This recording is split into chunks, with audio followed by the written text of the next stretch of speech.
नमस्कार बंधुरा रमा कुकिंगे सबाइके स्वागत जानाई। जे कोनो छुटिर दिने दुपुरेर मेनुते यदि एई रकम आलू दिए लाल लाल मुरगिर मांसेर झोल और साथे गरम गरम भात हय ताहले तो आर कोनो कथाई नेई। एइभावे यदि मुरगिर मांसेर झोल बानानो जाय ताहले किन्तु एटा खेते अनेक सुस्वादु हय। ताहले आसुन एई सुस्वादु रेसिपिटा देखे नेওয়া যাক। गोटा मशला भेजे नेब। तार जोन्नो ग्यास अन करे एकटा पैन बसिয়ে নিয়েছি और एर मध्य दिए दिচ্ছি गोटा जिरे धने जयत्री एलाच और हलो मौरी सब किछुके रोस्ट करे नेब भालो करे भेजे। गैसेर फ्लेमटा लोते रेखे आमी गोटा मशलागुलो एकटु भेजे निচ্ছি।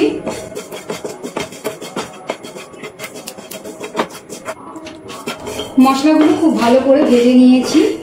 एबार एटाके ঠান্ডা করে আমি গুঁড়ো করে নেব।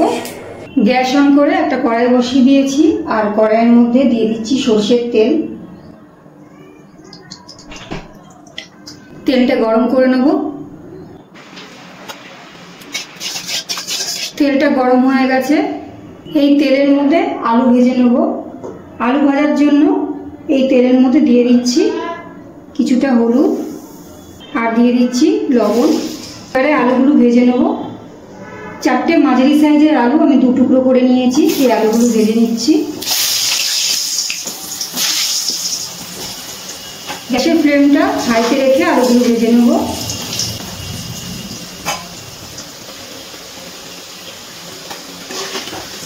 খুব ভালো করে আলুগুলো কিন্তু ভেজে নিয়েছি। আলুগুলো এবার তেল থেকে তুলে নিচ্ছি।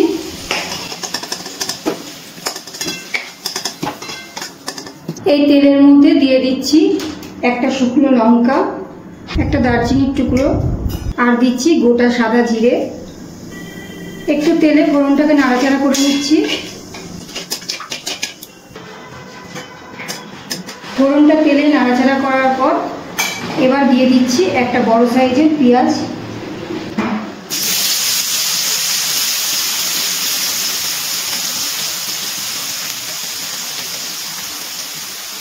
পেঁয়াজটা ভালো করে ভেজে নেব।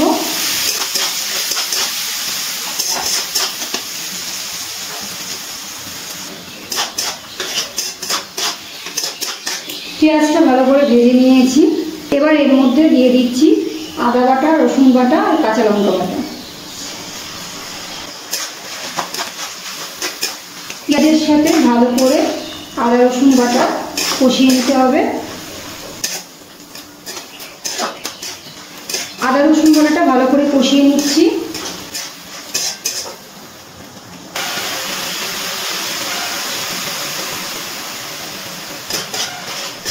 আদা রসুন বাটাটা ভালো করে কষিয়ে নিয়েছি।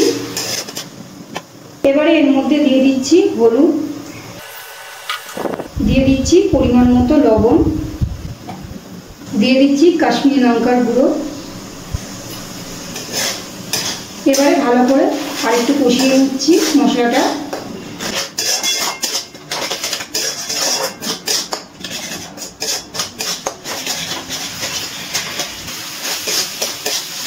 সবকিছু দেওয়ার পর মশলাটা ভালো করে কষিয়ে নিয়েছি। এবার এর মধ্যে দিয়ে দিচ্ছি একটা কেটে রাখা টমেটো। টমেটোটা দিয়ে একটু মশলার সাথে নাড়াচাড়া করে একটু টমেটোটা গলিয়ে নেব।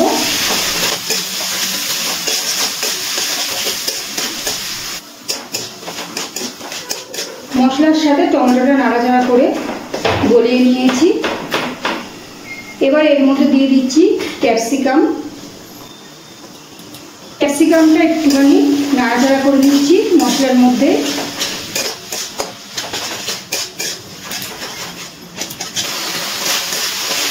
মশলার মধ্যে ক্যাপসিকামটা একটু নাড়াচাড়া করে নিয়েছি। এবারে এর মধ্যে দিয়ে দেবো চিকেন। চিকেনগুলো আমি আগে থেকেই ভালো করে ধুয়ে জল ঝরিয়ে ভিনিগার দিয়ে ভিজিয়ে রেখেছিলাম। 2 ঘন্টা মতো ভিনিগারে ভিজিয়ে রেখেছি। এবার আমি মাংসগুলো দিয়ে দিচ্ছি।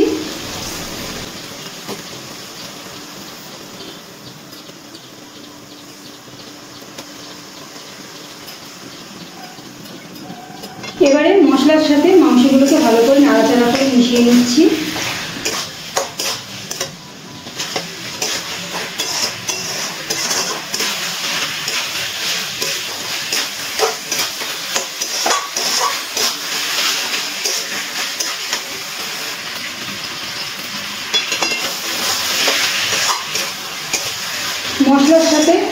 মাংসগুলোকে ভালো করে মিশিয়ে নিয়েছি। এবারে গ্যাসের ফ্লেমটা মিডিয়ামে রেখে একটা ঢাকনা দিয়ে ঢেকে দিচ্ছি। 5 মিনিট পর ঢাকনাটা তুলে নিচ্ছি।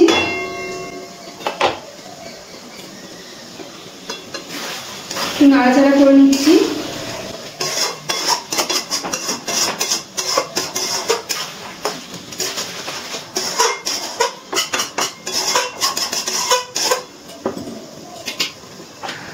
আরো কিছুক্ষণ এইভাবে ঢাকা দিয়ে দিয়ে মাংসটাকে কষিয়ে নিতে হবে। 5 মিনিট পর ঢাকনাটা তুলে নিচ্ছি। একটু নাড়াচাড়া করে নিচ্ছি।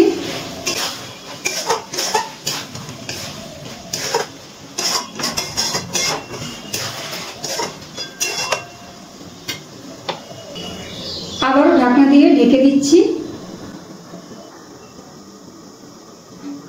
6 থেকে 7 মিনিট পর ঢাকনাটা তুলে নিচ্ছি। আবারও একটু নাড়াচাড়া করে নিচ্ছি।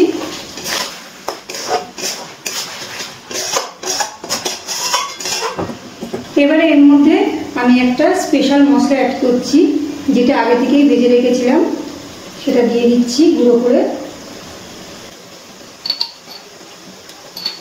মশলাটা দিয়ে মাংসের সাথে একটু নাড়াচাড়া করে নিচ্ছি।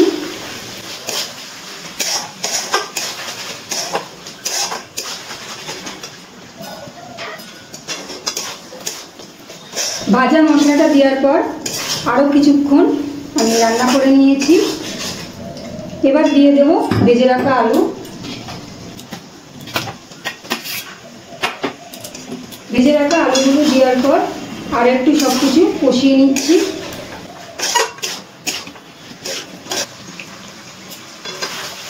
আলুটা দিয়ে কিছুক্ষণ কষিয়ে নিয়েছি। এবার দিয়ে দিচ্ছি 2টো কাঁচা লঙ্কা চেরা। একটু নাড়াচাড়া করে নিচ্ছি।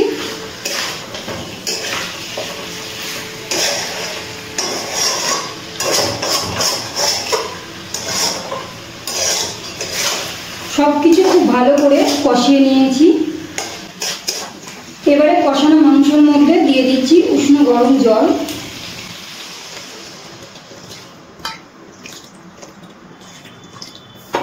বেশ কিছুটা উষ্ণ গরম জল দিয়ে দিয়েছি। এবার সবকিছু একটু নাড়াচাড়া করে মিশিয়ে নিচ্ছি।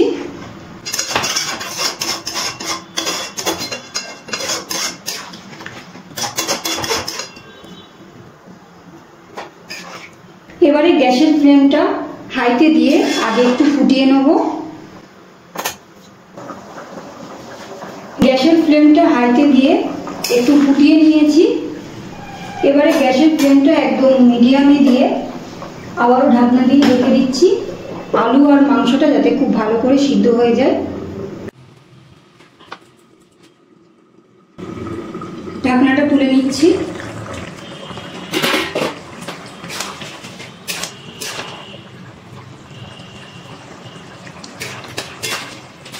আলু আর মাংস কিন্তু খুব সুন্দর সুসিদ্ধ হয়ে গেছে। এবার দিয়ে দিচ্ছি গরম মশলার গুঁড়ো। মিশিয়ে নিচ্ছি গরম মশলার গুঁড়ো।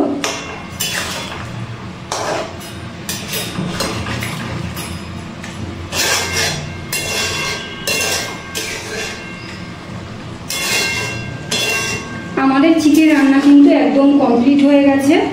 এবারে একটা পাত্রে নামিয়ে পরিবেশন করে নেব। আলু দিয়ে মুরগির মাংসের লাল লাল ঝোল কিন্তু একদম তৈরি। গরম গরম ভাতের সাথে এটা খেতে কিন্তু দারুণ লাগে। একবার অবশ্যই এইভাবে বানিয়ে দেখবেন। আশা করি সবারই এই রেসিপিটা খুবই পছন্দের। আমার আজকের রেসিপি কেমন হয়েছে অবশ্যই কমেন্ট করে জানাবেন। রেসিপিটি ভালো লাগলে প্রতিবারের মতো লাইক করবেন, শেয়ার করবেন। আর চ্যানেলে যদি সাবস্ক্রাইব করে না থাকেন, চ্যানেলটি সাবস্ক্রাইব করে নেওয়ার অনুরোধ রইল। আজ এই পর্যন্ত, আবারও হাজির হয়ে যাবে অন্য কোনো রেসিপির সাথে। সবাই ভালো থাকবেন, সুস্থ থাকবেন। ধন্যবাদ।